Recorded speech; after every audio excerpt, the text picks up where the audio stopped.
Fake the handoff. Carter winds up, throws. It is deflected, intercepted. Kirk at the 32. Kirk at the numbers on the 40, upended at the 42 of Texas San Antonio. There's Andre Kirk's interception. What game, play, or best football memory from Florida Atlantic stands out for you? The best game would probably be Wyoming. That was probably one of the most funnest games I played. I believe 2014 season. At that time, a lot of the offenses had transitioned to like that spread offense, but Wyoming was very old school. So they had, you know, I formation, pro style offense, and they just ran the ball the entire game. And you know, me being a linebacker, I love that. Here it is, 3rd and 3. Looking out of the backfield, now over the middle and intercepted. Picked off by Andre Kirk. The Miami one is definitely memorable, you know, especially growing up in Miami, being born and raised down there, always watching, you know, their football games and everything like that. Going to FAU and playing against a bunch of guys who I played football with, like Duke Johnson was their running back that year. The Middle Tennessee one was probably just one of like the biggest moments. It was a really big moment. The running back jumping over the pile, trying to, you know, score the touchdown on the goal line and caught him midair and slammed him down. It's probably one of like, I think that was probably one of the best plays of my life.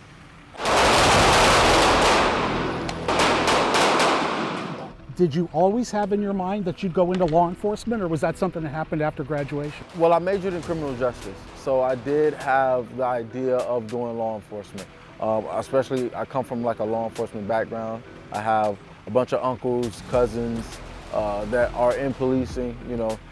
So I mean, it wasn't, my plan was to just play football forever, but you know, that was like a childish way of viewing the world. So outside of playing football, this is something that I always wanted to do.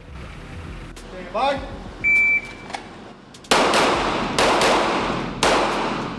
Three, 6.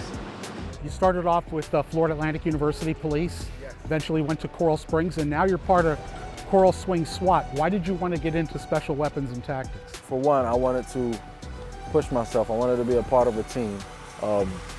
Being a part of the SWAT team is probably one of the most difficult things I've done. All the preparation, all of the operations that we do, so that's very challenging. You also need to be very, very physically fit for duty. Like we like to say that we're the 911 for 911. We're, you know, the 1%. So we have to meet those standards both physically and mentally. And I've always been the type of person that wants to challenge myself, wants to take on new opportunities, new challenges. And being a part of the SWAT team is definitely something that did that. We're here to preserve lives, we're here to rescue people, and that is something that I've always been naturally inclined to do.